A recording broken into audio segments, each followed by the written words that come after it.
The stars drifted past like slow sparks in the black sea of space. The cargo ship Silverwing moved at steady speed, carrying food crates and tools for a small colony far from Earth. The crew worked in calm routine. Most of them had seen these long, quiet flights many times before.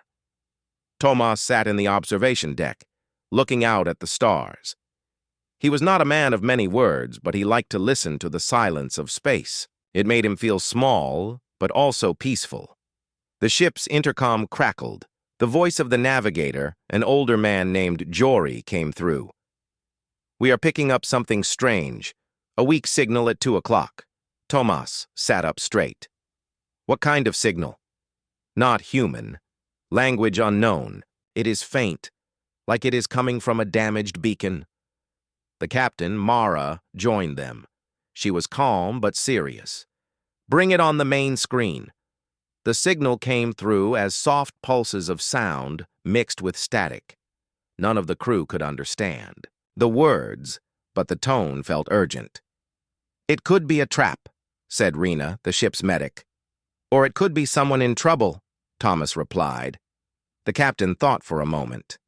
"We are near alien borders. If this is a distress call, it could belong to a civilian craft. Tomas, take the shuttle and investigate. Keep a safe distance until we know more." Tomas nodded.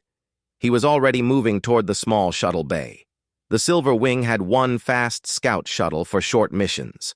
It was not built for heavy combat, but it could move quickly and scan objects closely.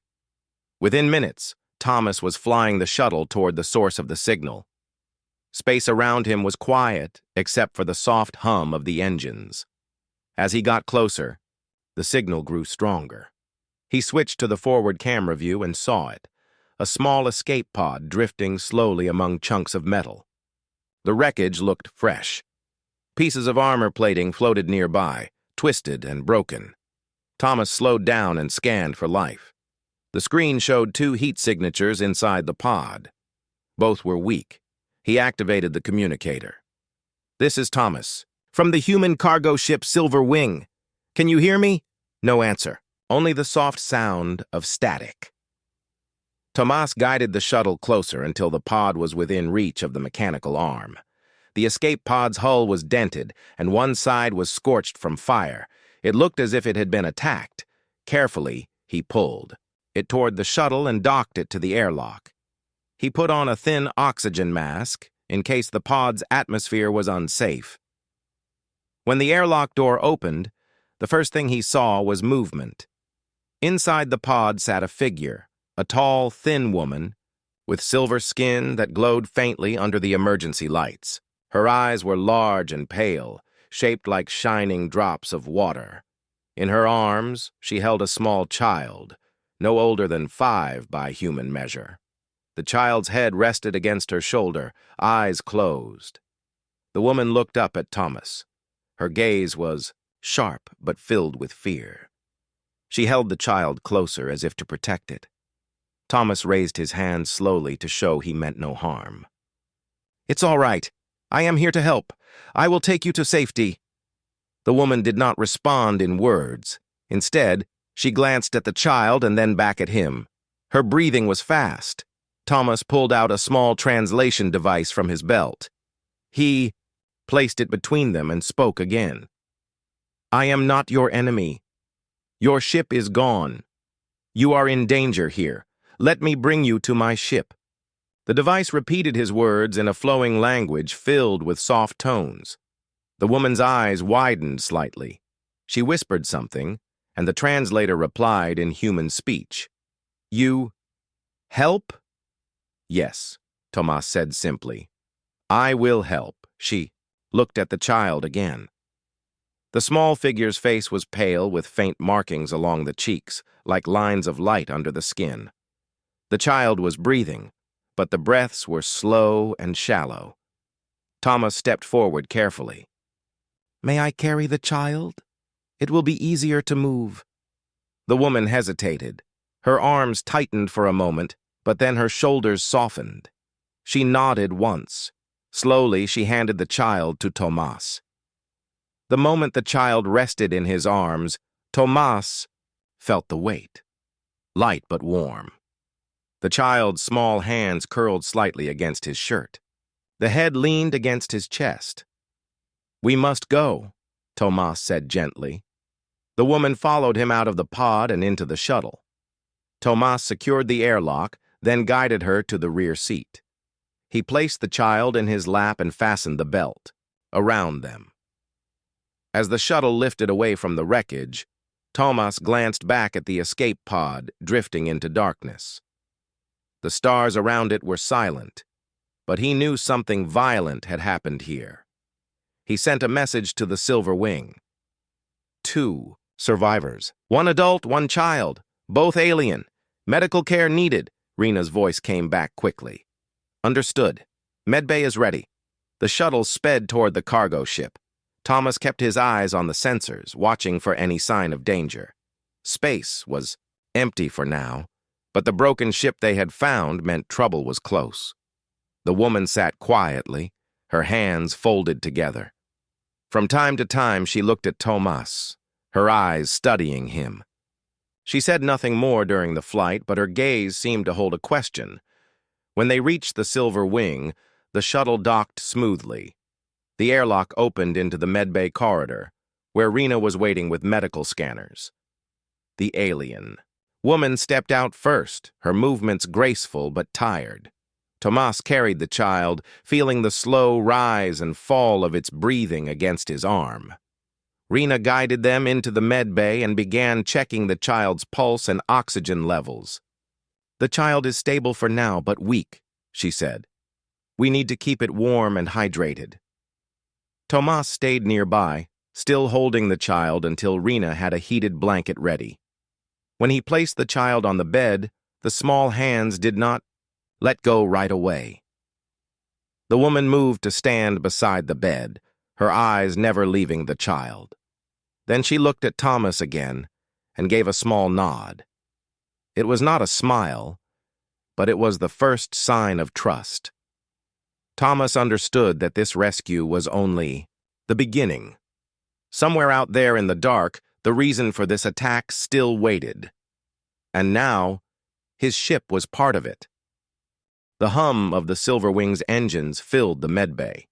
The air smelled faintly of the sterilizing spray Rena had used on the equipment. Thomas stood near the door, watching as the alien woman sat beside the child's bed.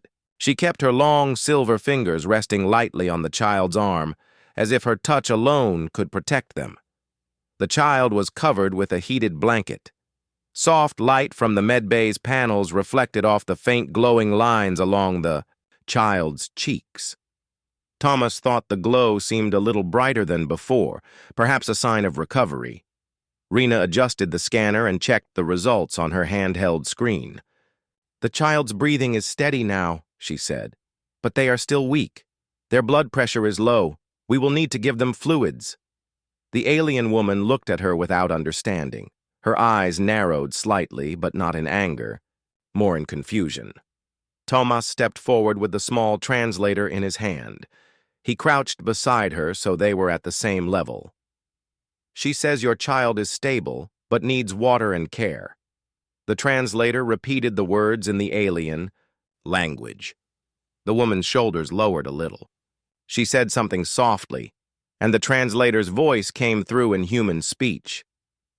"Thank you."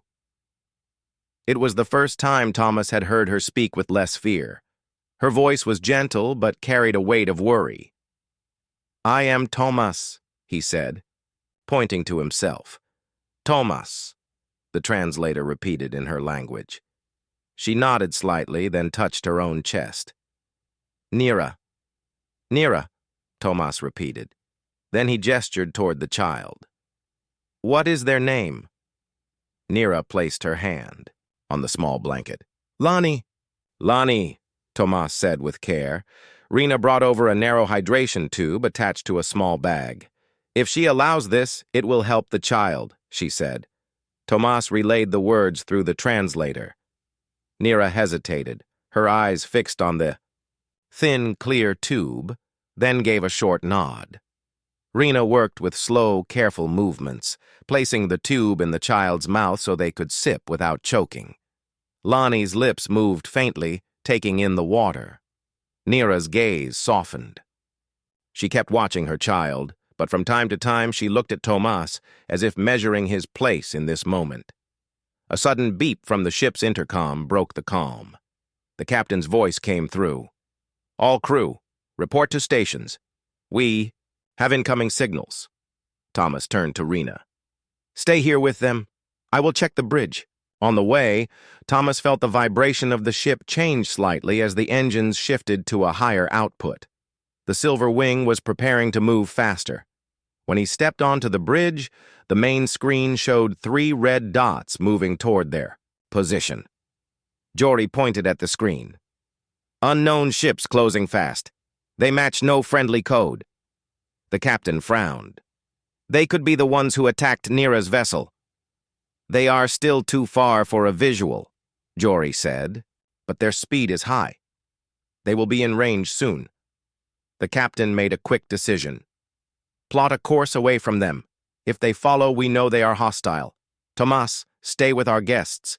If things get rough, you will keep them safe. Tomas." Nodded and returned to the medbay. Neera looked up the moment he entered. She must have seen the tension in his face. She spoke quickly, her tone sharp with concern. "They are coming?" the translator asked in her voice. "Yes," Tomas said. "We will try to escape. You must stay here." Neera pulled the blanket closer around Lonnie. Her silver eyes were unblinking, but there was a shadow of fear in them. The ship began to shift under their feet as it changed direction. The hum of the engines deepened. Rena kept her focus on the child, while Thomas stood near the door like a guard.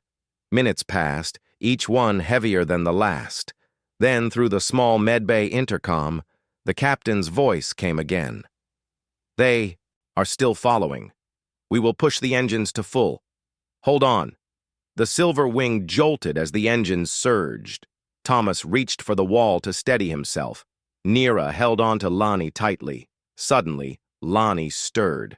The child's small eyes opened, glowing faint violet in the medbay's light.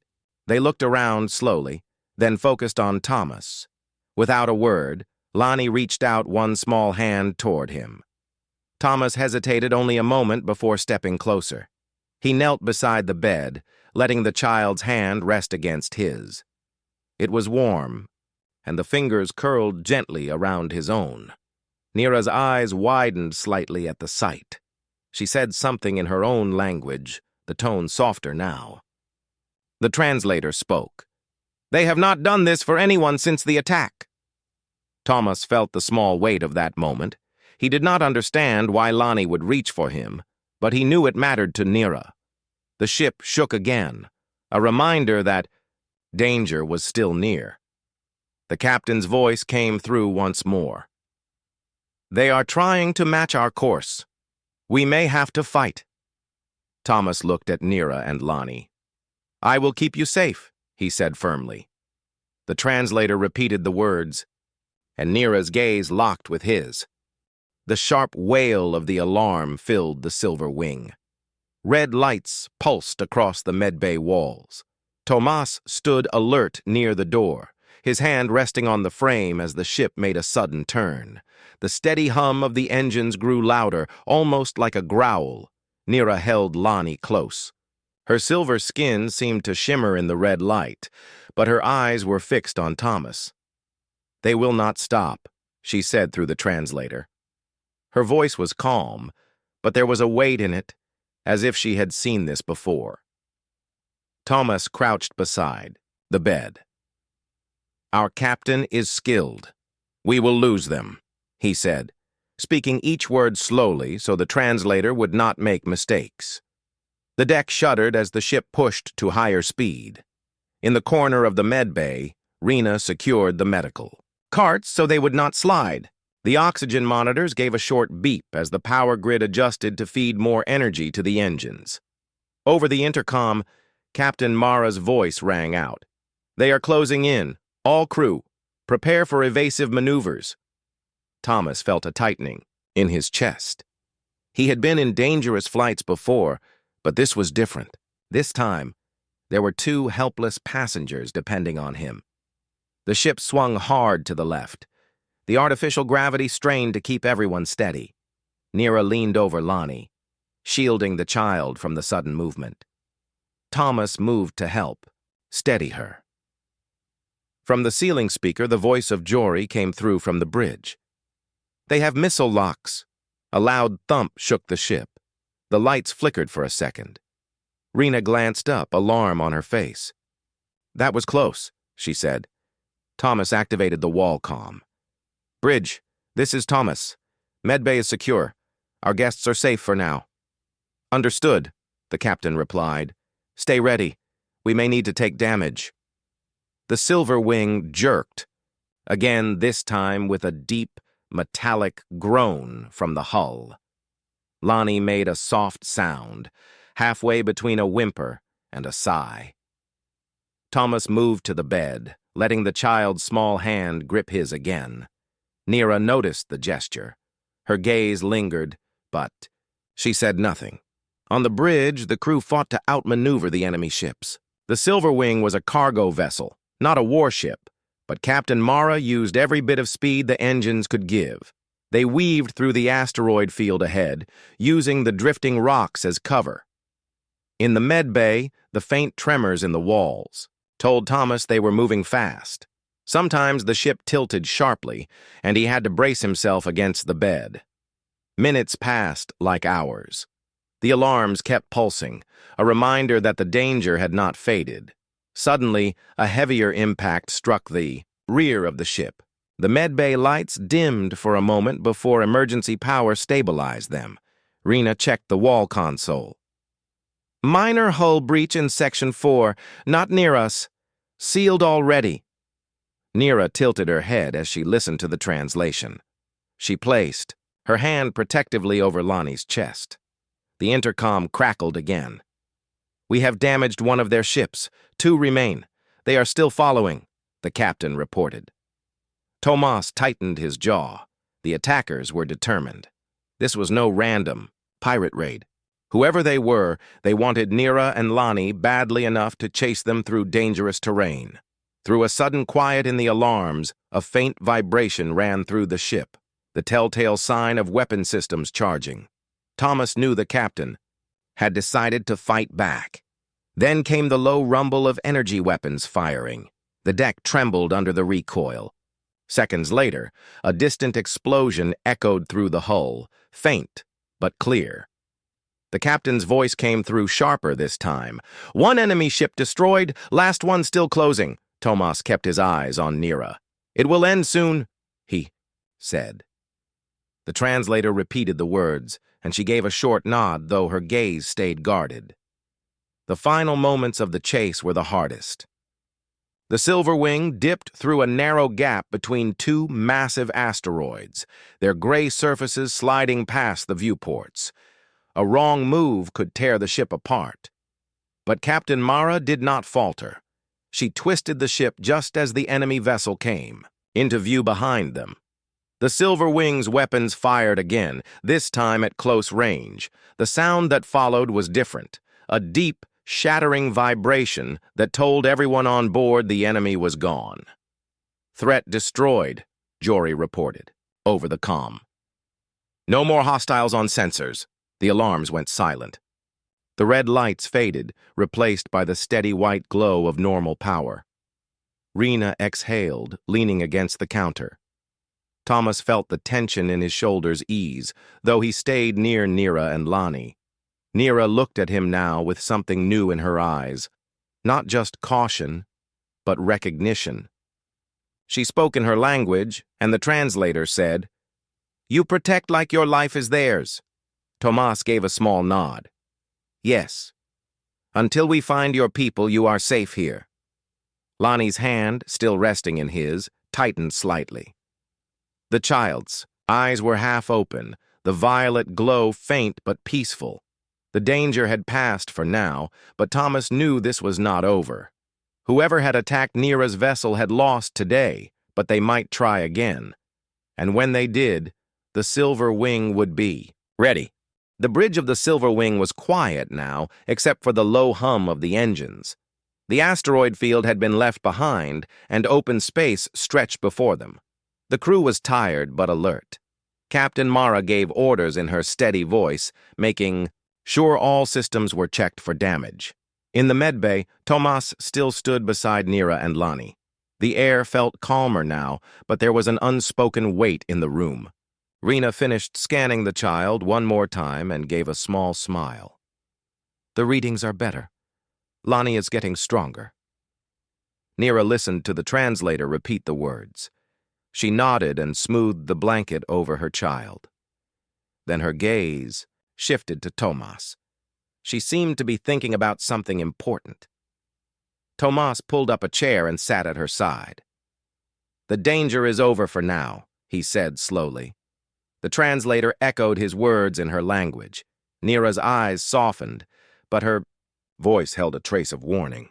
"For now," the translator said for her, "they will come again." Thomas leaned forward. "Why? Who are they?" She looked down at Lani for a moment, as if deciding how much to tell him. Then she began to speak in short, careful phrases. The translator turned her alien words into plain human speech. "My people are explorers. We travel far, looking for new worlds, sharing knowledge with those who wish for peace. We were not prepared for war. The ones who attacked us are not many, but they are ruthless. They see our ships as prizes to take." Thomas listened closely.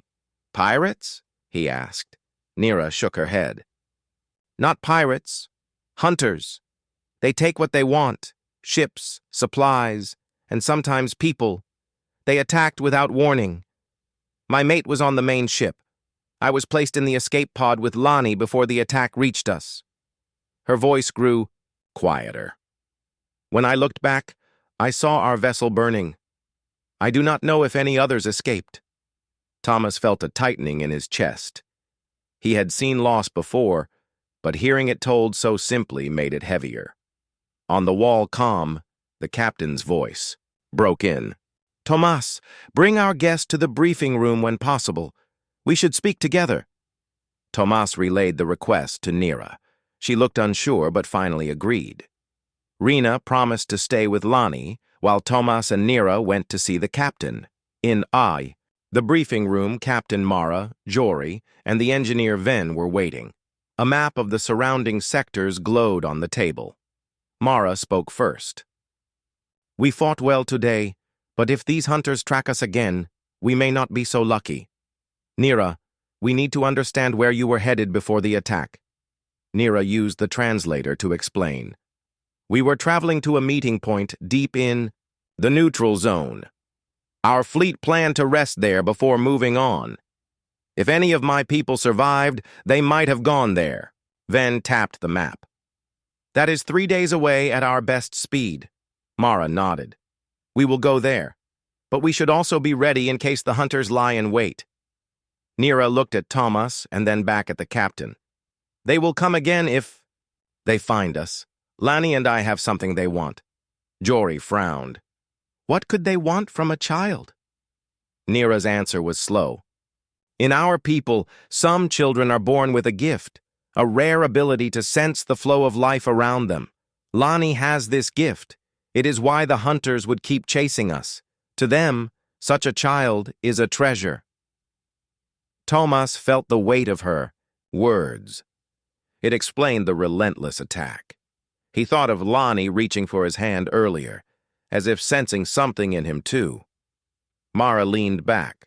"Then we must make sure they never get close again." The meeting ended with a clear plan. Travel to the meeting point and stay ready for a fight. When Thomas returned to the medbay with Nira, Lani was awake. The child's violet eyes lit up when they saw Tomas. They lifted both arms toward him. Nira stepped aside, watching closely. Tomas sat on the bed and let Lani rest in his lap. The child's head leaned against his chest, and the small, glowing lines on their cheeks seemed brighter. "You have a strong bond," Rena said quietly. Nira's voice was calm but carried meaning. In my people, when a child chooses someone outside the family, it is rare. It means they see them as safe, as part of their circle of trust. Tomas looked down at the small figure in his arms. Then I will not break that trust, he said, firmly. For the rest of the day, the Silver Wing kept to its course. The crew moved with a steady purpose, checking systems, watching the sensors. Outside the windows, the stars moved slowly past. But inside the medbay, the pace was different. Lonnie slept in Thomas's arms for a long time. Nira remained nearby, her gaze thoughtful, but less guarded than before. When the shift lights dimmed, to mark ship night, Tomas stayed until Lonnie was settled back in the bed. As he left, Nira spoke again through the translator. Thank you, human. You are more than I expected. Tomas did not know what she had expected, but he understood the weight of her words. And he knew the battle they had just survived was only one part of a longer journey. The Silver Wing sailed through open space at steady speed. The stars outside the viewport drifted like slow lanterns in the dark. The crew had settled into a calmer rhythm after the battle, but the memory of the chase still hung in the air. Tomas spent more time in the medbay than anywhere else. He told himself it was to make sure Nira and Lonnie felt safe, but deep inside he knew there was more to it. He felt a quiet pull toward the child, and even toward Nira, though she spoke little. Lonnie's health improved with each passing hour. Their color returned, and the faint glowing lines on their cheeks shone more brightly now. The child's movements became livelier, and their eyes followed Thomas whenever he entered the room. One morning, Thomas arrived with a small hand terminal. He sat beside Lonnie's bed and turned it on, showing the child a simple game with bright shapes that moved slowly across the screen. Lonnie's eyes widened with interest. They reached out, touching the screen with small, careful fingers. Nira watched from her chair, her expression unreadable at first. Then she gave a small, almost hidden smile. They like you, she said through the translator. Thomas chuckled. I like them too. Over the next few days, Thomas brought more small things from the crew, a tiny model shuttle, a light pen that could draw glowing lines in the air, a piece of soft fabric from one of the storage bins. Each time, Lonnie's joy was quiet but clear. Sometimes, Nira joined in, showing Thomas small objects from her own bag, a round crystal that glowed faintly when touched, a folded piece of cloth with patterns unlike anything Thomas had seen before. She told him the cloth was from her home world, woven by her mother. One evening, the medbay lights were dim, set to night mode. Lonnie sat on Thomas's lap, holding the glowing crystal. Nira sat across from them, her posture relaxed for the first time since she had come aboard. She spoke in her language, and the translator said, in our culture, when a child bonds with someone outside the family, it is seen as rare. It means the child feels they are part of the same life circle. Thomas looked at Lanny, who had leaned against his chest again. And if that happens? He asked. Nira's voice was soft. Then the one they choose carries a part of their trust forever. It is not given lightly. The words stayed in Thomas's mind long after. He had never thought about bonds in such a way before. On ships, trust was important, but here it felt deeper, almost sacred. Outside the medbay, life on the Silver Wing continued. The crew rotated shifts, keeping watch for any sign of danger. The captain checked the map often, making sure they were on course for the meeting point Nira had spoken of. One afternoon, Thomas invited Nira and Lonnie to the observation deck. The wide glass windows showed the endless stretch of space ahead. Lonnie pressed their small hands to the glass, eyes full of wonder. This is beautiful, Nira said through the translator, her gaze on the stars. Thomas nodded. I used to come here when I wanted peace. It makes the troubles feel smaller. Nira glanced at him, her expression thoughtful. not smaller, just far away for a moment. They stood in quiet for a while, watching the slow drift of a comet's tail in the distance. The white and blue light glimmered against the darkness, and for that moment, no one spoke. Days passed in this pattern, quiet moments, slow healing, and the steady hum of the ship's journey. But Thomas noticed something changing. Nira began, speaking more, asking about human life, about the colonies and cities Thomas had visited. She was still careful with her words, but the walls she had built around herself were lowering. One night, while Lonnie slept, Tomas and Nira sat at the small table in the med bay, sipping hot water flavored with fruit essence. "You risked your life for us," she said through the translator. "You could have left the escape pod." Tomas shook his head. "No, that was never an option. We help those in trouble. That is what we do." Nira studied him for a moment. "Among my people, we say that life is a thread in a great weaving. When one thread breaks, the pattern weakens. You have kept my thread from breaking." Thomas did not know how to answer at first. Finally, he said, "Then I am glad I was there." The bond between them grew stronger with each passing day. Lonnie laughed more now, a soft, high sound that filled the med bay like music. Sometimes when Thomas left the room, the child would reach for him, and Nira would smile faintly at the sight. The journey was quiet, but not without tension. Every time the sensors detected a faint signal in the distance, the bridge grew alert, ready for trouble. But no new ships came close. One evening, as Tomas prepared to leave the med bay, Lonnie tugged at his sleeve. The child spoke a short word, in their own language. Tomas looked at Nira, and she smiled. "They said your name," she explained. Tomas felt a warmth in his chest that no battle victory could give. The meeting point was drawing closer. Soon they would know if any of Nira's people had survived. But Tomas could not shake the thought that once they reached it, his time with them might end. For now, though, he stayed in the moment. He let Lonnie hold his hand as they drifted to sleep, and he met Nira's eyes across the quiet room. There was trust there now, and something deeper growing beneath it. The silver wing glided through the last stretch of space before the meeting point. The ship's sensors showed no danger nearby, only the soft hum of the engines and the faint crackle of communication lines. Inside the med bay, the light was warm and calm. Thomas sat in his usual chair beside Lonnie's bed. The child was no longer sick. Their cheeks had a healthy glow, and their movements were full of life. Lonnie was drawing shapes in the air with the light pen Thomas had given them. Nira watched, in silence from across the room. Her eyes followed every movement, but today her gaze was softer than before. She seemed lost in thought. Tomas noticed.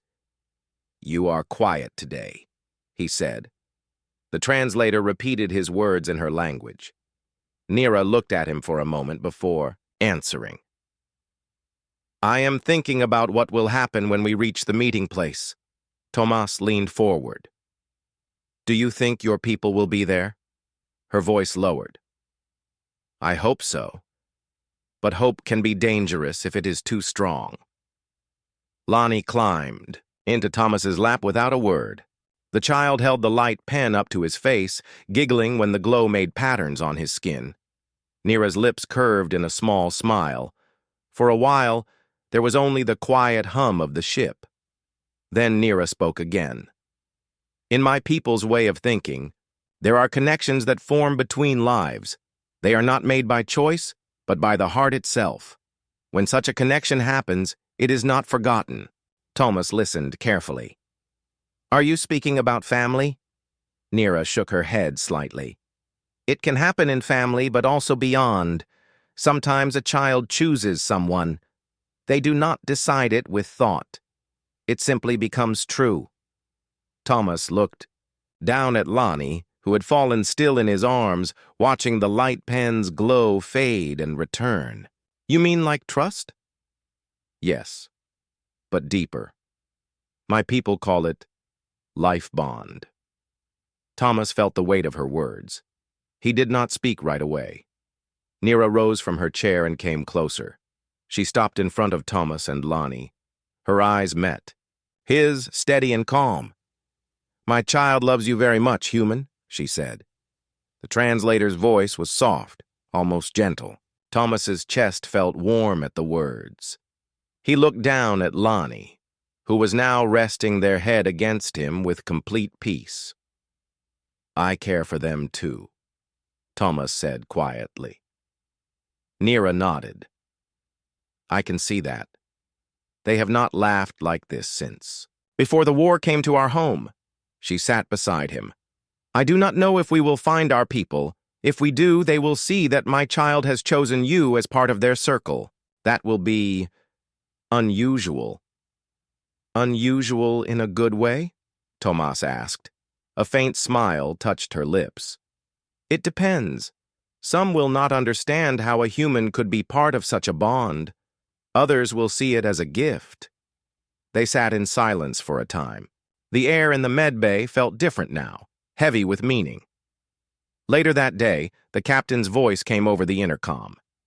"We will reach the meeting point in 12 hours. All crew prepare."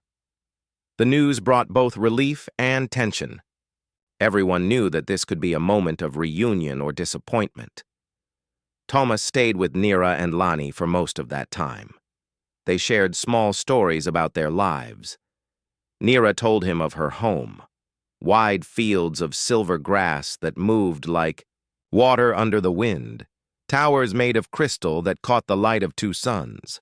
Thomas told her about the old forests of earth, the sound of waves on rocky shores, and the scent of fresh rain on soil.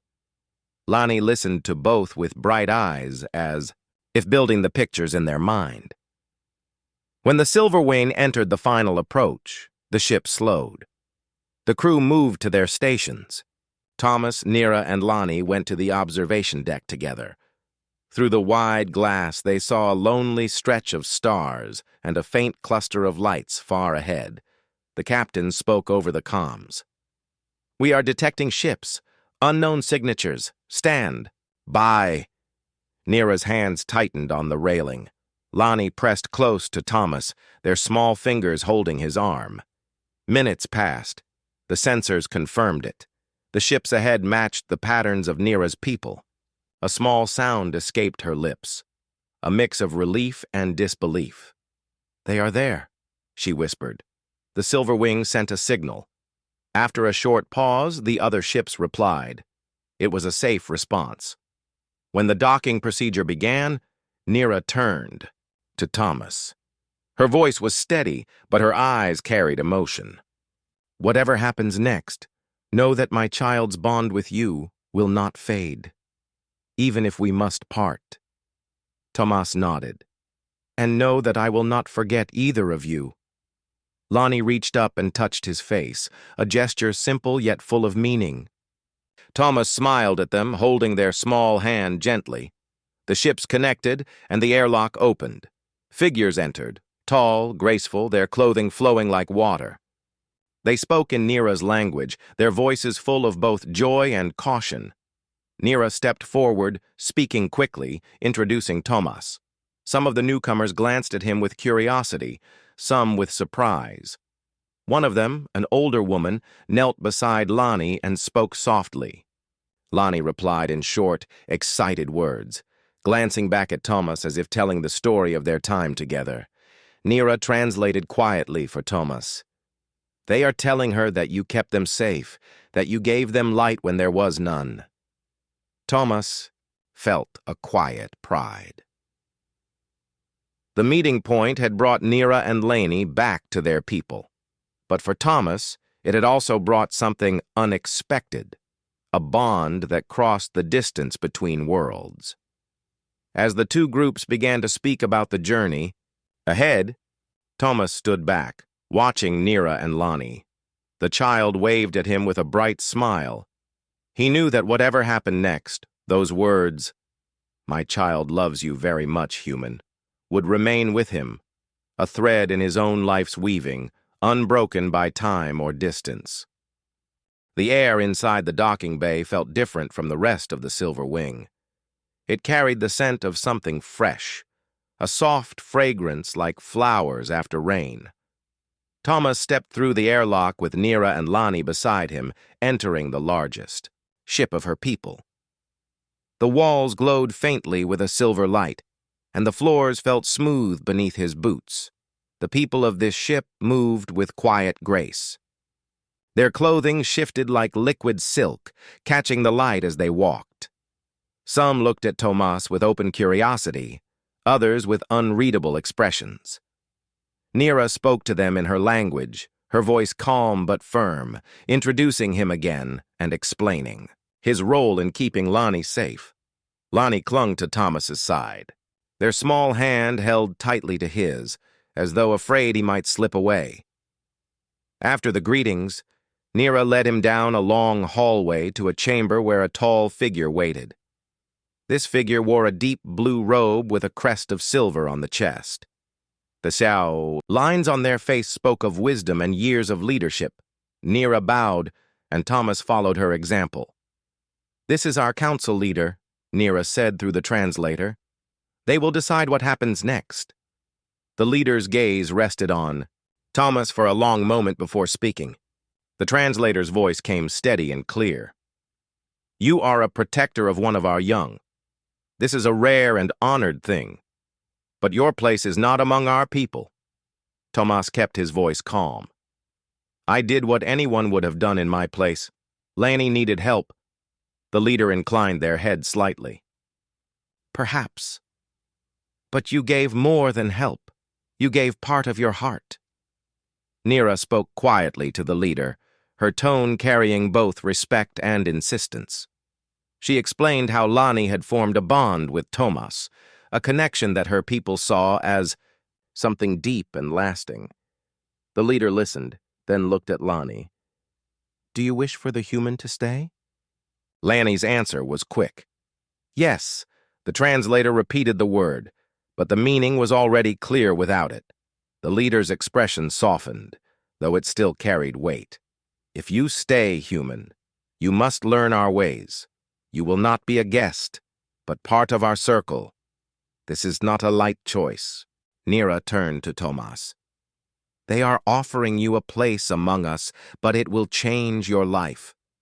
You will be far from your own people. You will live by our customs and speak our language." Tomas felt the pull of two worlds. Part of him wanted to return to the Silver Wing, to the familiar hum of its corridors and the comfort of his crew. But another part of him felt the bond that had grown between him, Lonnie, and Nira. That bond had become more than just kindness. It was something that felt like home. He looked at Lanny. The child's eyes were wide, filled with hope. The leader waited. Nira waited. Even the air felt still, as if holding its breath. Finally, Thomas spoke. "I will stay." Nira's shoulders relaxed, and a small smile touched her lips. Lonnie let out a sound of joy and threw their arms around his waist. The leader nodded. "Then you will be given a place in our home. You will learn, and you will work alongside us. You will be family to the child who has chosen you." The next days were full of change. Thomas was given clothing like theirs, light and smooth, made to fit him. Nira taught him simple phrases in their language, starting with greetings and words for food, water, and home. Lonnie became his constant shadow, guiding him through the ship's winding halls. The ship of Nira's people was unlike anything Thomas had known. Its walls were alive with faint patterns that shifted like wind over grass. Doors opened with a touch, and rooms changed shape to fit the needs of those inside. In the central hall, tall columns rose like trees, and light from the ceiling flowed down like streams. The crew of the Silver Wing visited once before departing. The captain shook Tomas's hand firmly. "You've made your choice. I hope it brings you peace." "It will," Tomas said. "Thank you for bringing us here." When the Silver Wing left, Tomas felt a brief ache of farewell, but it faded when he turned to see Lonnie waiting for him, holding a carved stone that they pressed into his palm.